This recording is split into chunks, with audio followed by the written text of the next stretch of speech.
أعوذ بالله من الشيطان الرجيم بسم الله الرحمن الرحيم إنما الحياة الدنيا لعب ولهو بشکا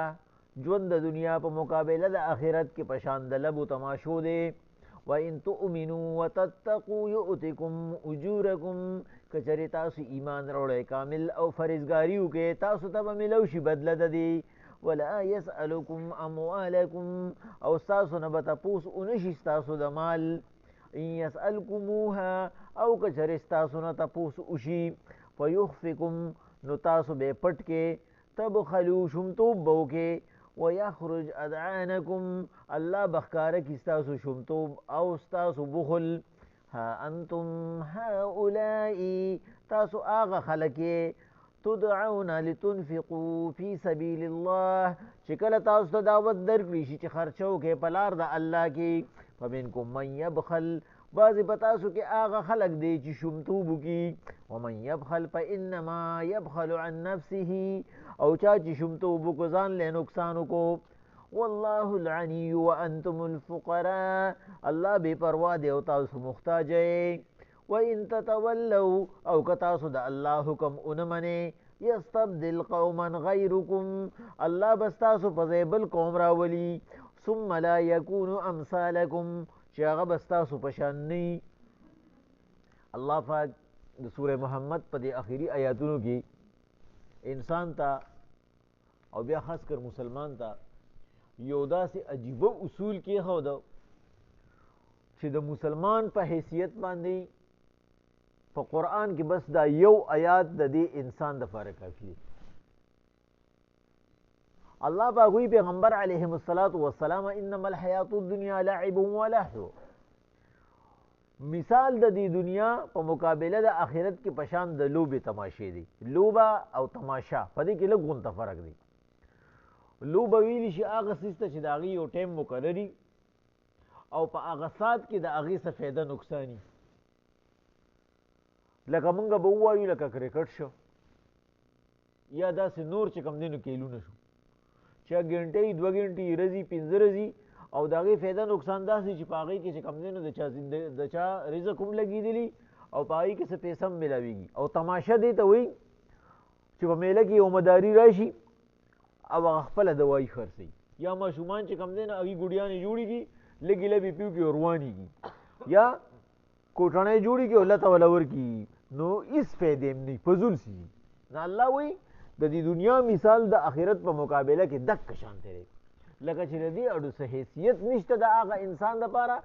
چا چې د آخرت دپاره ځان له څه ونه کړو وان تؤمنو که تاسو کامل ایمان راوړئ وتتقوا او فرهیزګاري وکړئ یؤتکم اجورکم الله به تاسو له پوره بدلې درکړي د آخرت دپاره ولا یسألکم اموالکم او الله پاک بس تاسو د ټولو مالونو تپوس ونه کړي کل معنی چې کوم دی نه تفسیر قرطبي کړې ده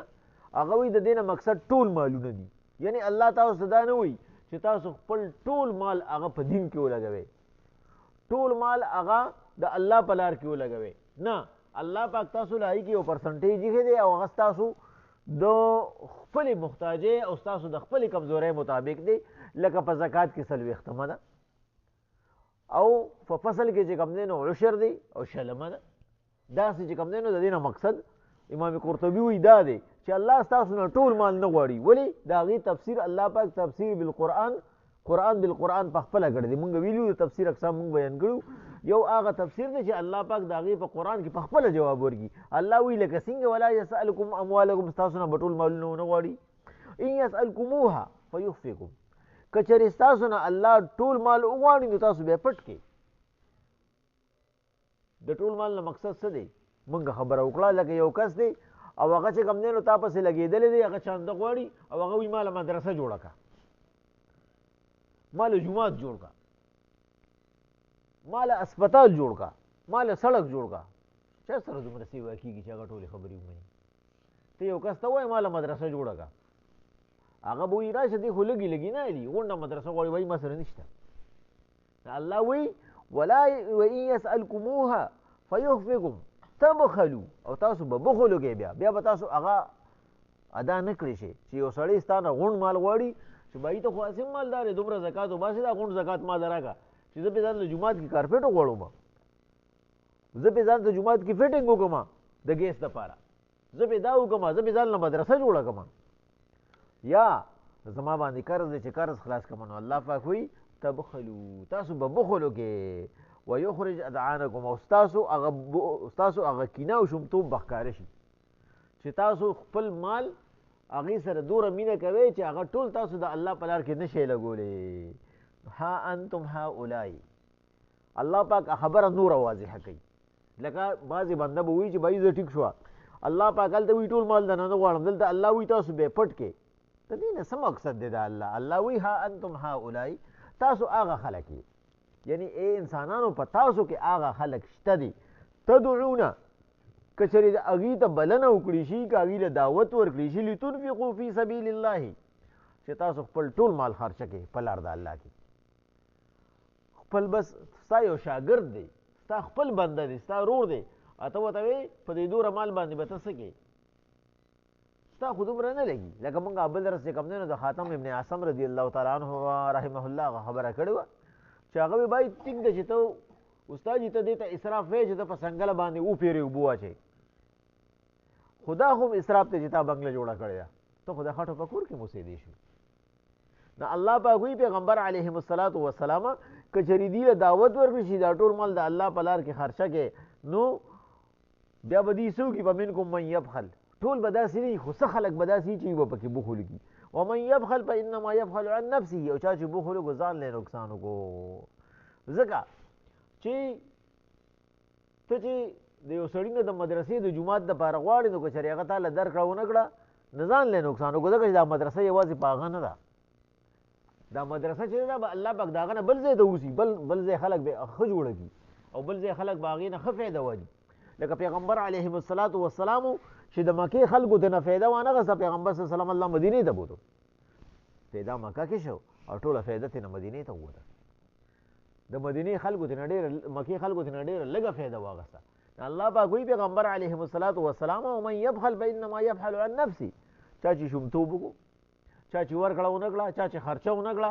د چا په کلي کې مدرسه د مدرسې سره امداد ونه کړو، د چا په کلي کې جومات دی جومات سره امداد ونه کړو، یا بل د خیر ښېګړې داسې کار دی هغې سره امداد ونه کړو، د کونډو رونډو د محتاجو خیال یې ونه ساتو، د غریبانانو خیال یې ونه ساتو، الله پاک په هغې بل څوک مهربانه کړي او د ده نقصان شو، ده ته هغه ثواب میلو نه شو. ولې الله وایي والله الغني وانتم الفقراء، الله بې پروا دی، الله څه کوي؟ ته دې نه فایده نه اخلي، شل بیرې دې ماله الله به بل ځای له فایده ورکړي. الله خو بې پروا ذات دی، الله د چا محتاجه خو نه دی. بل د ټولو نه سخته خبره وان تتولوا یستبدل قوما غیرکم ثم لا یکونوا امثالکم، که چېرې تاسو نافرماني وکړه، که چېرې تاسو د الله هغه حکم ونه منو، الله پاک ستا کلي ته د خیر ښېګړې یو کار راوستی دی، مسلمان ته د فایدې یو کار راوستی دی، مدرسې راوستی دی، جومات یې راوستی دی، یا داسې بل یتیمخانه یې راوستی ده، او ته هغې سره مدد ونه کړي، ته په هغې کې خرچه ونه کړي، الله پاک به څه چلو کړي؟ یستبدل قوما غیرکم، بل یو قوم ته به اوسي، بل یو قوم به راولي، به ستاسو په شان وي، به پکې خپله به پکې ښه خرچه وکړي. نو پیغمبر علیهم الصلاة والسلام د صحابو تپوس وکړو حضوره قوم به کوم یې وي؟ نو په طبراني کې د حضرت انس رضی الله تعالی عنه په روایت باندې، او په بخاري شریف کې د حضرت ابو هریره رضی الله تعالی عنه په روایت باندې پیغمبر صلی الله علیه وسلم په سلمان فارسی باندې لاس کېښودو، وی هغه به د قوم سړي، که چېرې تاسو دا خدمت ونه کړو نه به د قوم سړي. مقصد دا دی چې په کوم ځای کې یو سړي هغه د دین امداد ونه کړو، نو هغه دین په هغه ودرېږي نه، الله پاک به ترې نه هغه دین والي بل ځای ته به یې نه اوسي. لکه عربو چې تر څو پورې د پیغمبر علیهم الصلاة والسلام صحابو نو د پیغمبر صلی الله علیه وسلم په طریقه په لاره چلېده، د دین مدد یې کوو. خو چې کله فتوحات سیوا شو، غنایم سیوا شو، وینځې غلامان ګڼ رال، د کافرانو نه وینځې غلامان راوستی شو، عیاش شو، چې عیاش شو نو په خپله عیاشۍ کې د دین خدمت پاتې شو، نو هغه د دین خدمت کم خوا راغی، عجمو ته راغی. نو په دې باندې ټول فقها متفق دي، او په دې کې په تفسیر مدارک کې امام نصفي صاحب، فرح المانی کې محمود علوسی صاحب، او په احکام القرآن کې ابو بکر جساس رحمه الله، هغې چې کوم دی نو دا خبره، او بیا زمونږ د دور قاضي ثناء الله فانی فتوی صاحب په تفسیر مظهري کې هغې دا خبره واضحه کړې ده چې د هغې نه مقصد امام ابو حنیفه رحمه الله دی، چې پیغمبر صلی الله علیه وسلم وی چې تاسو یې خدمت اونکړی شي نو د دې سلمان فارسی په قوم کې یعنی په فارس کې په عجمو کې به داسې بنده پیدا شي چې که دا دین په سوریه ستوري باندې یې به ښکته راکوز نو په صحیح سته کې چې څومره کتابونه دي هغه ټول احادیث هغه عجمیانو راجمع کړي دي. امام بخاري عجمي و، امام ترمذي عجمي و، نسائی عجمي و، دا ټول چې کوم دی ابو داود چې کوم دی نو هغه عجمي و. دا ټول خدمت الله پاک د عربو نه واغسته او په عجمو باندې وکړو. نو هغې نن سبا چې کوم دی نو که هغې دا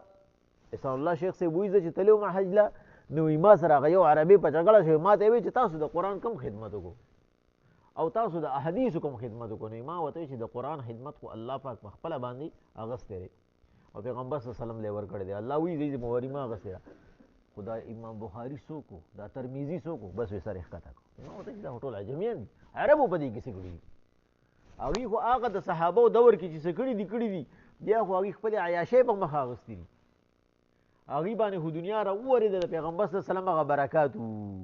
نو الله پاک دلته کې ښکاره خبره کړې وایي ان تتولوا که تاسو نافرماني وکړه او تاسو د الله د احکامات او د الله پاک د طرف نه د احسانات وانه غوښتئ چې د دین خدمت دی د دین خدمت تاسو ونه کړی شو نو یستبدل قوما غیرکم الله به یو بل قوم راولي ثم لا یکونو امثالکم بس تاسو په شان دي هغوی به په دین میني هغوی به دین ځای ته رسوي. نو مقصد د دې نه څه شو که یو بنده دا وایي په دې باندې چې کوم دی هغه برید ته وایي چې ما علم کړی دی ما قرآن یاد کړی دی ما حدیث ما فقه نه مسلې ایستې دي زه ما دا کړي دي ما دا کړي دي نو دا د ده کار نه دی. الله پاک وایي دا مې ما احسان کړی دی دې مې راوستلی جومات کې مې خپل قرآن ته کېنولی دی خپل حدیثو ته مې کېنولی دی دې مې راوستلی د دین خدمت ته مې کېنولی دی د دین خدمت پسې مې ایستلی دی. الله وایي ما دا دوره بندګانو په دې لاره باندې څومره بندیان دي لیکن ما ته سلام په هغه چا کوو د چا ست هغه چا ته کوو چې ډه ته م نږدې هغه ټول د الله بندګان ټول یو شان دي د یو د بل نه ښکلي خو زه شکل ته نه ګورم زه خپل تعلق ته ګورم هلکه راشه بیټک ته راوړو چې چای در باندې اوس کوم دوه درې خبرې ورسره وکړم دا ولې زما زړه ته نږدې په دې وجه باندې حدیث مبارکه دی چې الله پاک یو انسان ته اویا پیرې د رحمت په نظر وګوري د سجدې قابلي کې جومات ته راولي. الله وی انسان ته په دې باندې شکر وباسه ته په دې باندې زما احسان ومنه چې ته ما په دې دوره خلکو کې منتخب کړې خپل دین ته مې کېنولې قرآن ته مې کېنولې د خپل بندیانو چې کوم دی اصلاح ته مې کېنولې او ستا نه مې د نیکۍ کار واغستو. دې کې الله په ښکاره اعلان وکړو چې ته په دې باندې انسانه د ټولو نه قیمتي کار سره د دین خدمت د دین تبلیغ د دین په لاره کې وتل. نو الله وایي ان تتولوا که چېرې یو قوم داسې شي چې نافرماني وکړه دین ته یې غاړه کېنښوده یستبدل قوما غیرکم زه به بل قوم راولم ثم لا یکونو امثالکم بیا به د هغوی په شانتي به د دین خدمت کوي او د دین په لار کې به وځي او د دین پوره اخلاص سره به چې کوم دی نو هغه لارې سموي خلکو ته اصول به بیانوي. بسم الله الرحمن الرحیم انما الحیات